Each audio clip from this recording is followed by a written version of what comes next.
When my husband passed away, I had 2 house mortgages and a 12-year-old to get through college on a teacher's salary. So I know about budgeting. I know how to do without. I know how to cut back. I'm a good reader, and I'm happy to go line by line by line. I was very frustrated when I read the golf course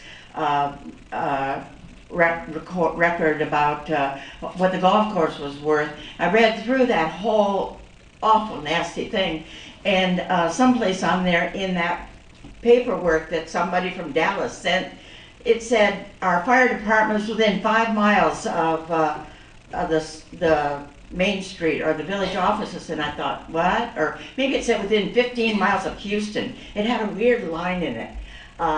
Somebody got taken a little bit on that project, I think. I am a careful reader. I am a careful budgeter. I don't owe anybody any money at all. I have 2 13-year-old cars, and my daughter is in medical field in Austin. I own my own house. I have a camp in Maine, and I know how to be careful, very careful with money. We were the last people on our block to have a color TV. We used to tell my daughter, tell them we have imagination. I've been careful all my life, and I would be extremely careful with your money, especially. Thank you. You know, the first part of the budgeting process is having a long-range plan, and having a long-range plan that you follow, I think, is very important. Amber kind of mentioned, you know, the board is very integrated into the budgeting process. First step in that was the tax evaluations that came out this past week. That's going to be the start of how that budget gets built. And building the budget for me is you know, as Linda said, going through it line by line. Everybody's going to have a stake in it, and that's where the Board of Aldermen come in, making the hard decisions about what needs to be put in the budget and what things get taken out. And it's not always an easy process. It's like making sausage. Nobody likes to see it made, but everybody loves it, you know.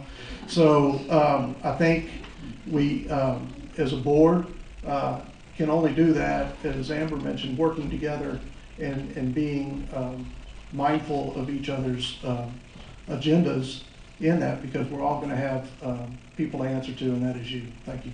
In the interest of time, we're going to have to move forward into our closing remarks. We're going to begin that in reverse order as we did with our introductions. So Linda, we're going to begin with you. The second question Tim Fletcher asked for this week's Village Voice was about development. What are you willing to give?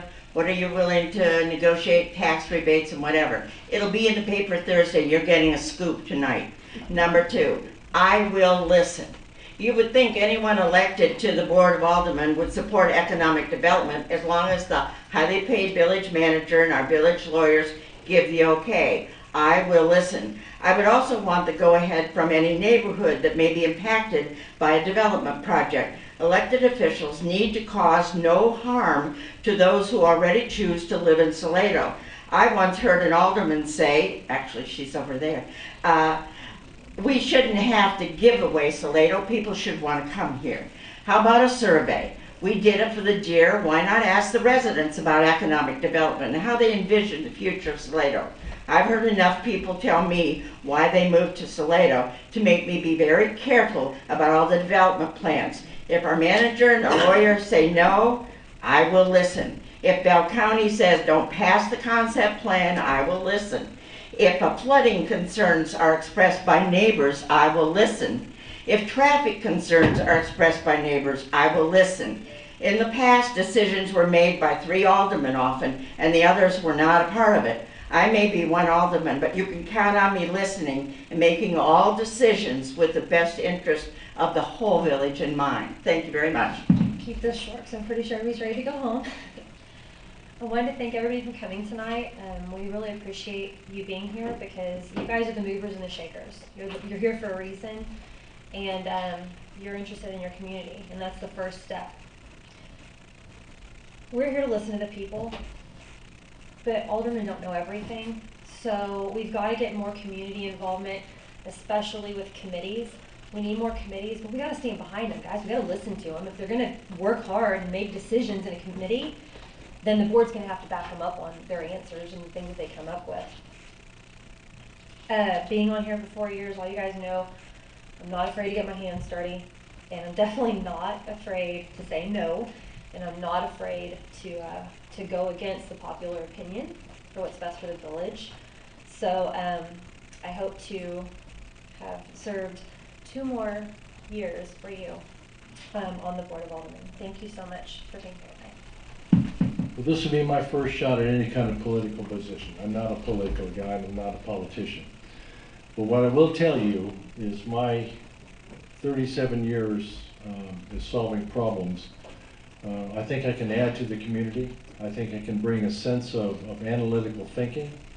I may not always express myself in the best way I probably can, but I'm kind of off the cuff guy. I'll tell you straight up when something's wrong or something's not good. I think we need more of that. I have been attending city Board of Alderman meetings for the past couple of years. I've learned a lot. I've been the liaison from Mill Creek Community, the Mill Creek Community Association to City Council. I've brought problems forward, got ordinance changed, ordinance killed, and I've kind of learned how the process works. And if I do capture your vote, I promise you, I will listen to you and I will bring things in from a logical point of view, try to scrape through all the crap that usually comes with things and come to a logical decision. Thank you very much. I want to thank each of you for coming tonight. Salado is a very fortunate village in that we have a lot of citizens that are engaged in a lot of different areas. And I want to thank those that are running for our Salado School Board. Thank you for taking the time to come up here and answer questions tonight. Linda, Amber, John, thank you for your willingness to step up and serve the village. And I just know that from my standpoint, my focus, what I want to see done, and I think a lot of people would like to see done, is to see the amount of money we are paying in taxes be reduced and be it done in a very common sense format. And so my main format that I am running on, and I will make no bones about it, is to restructure the debt that we have in the village today and move it to something that gives us all an equal opportunity to move forward, move this village forward. I thank you for your time.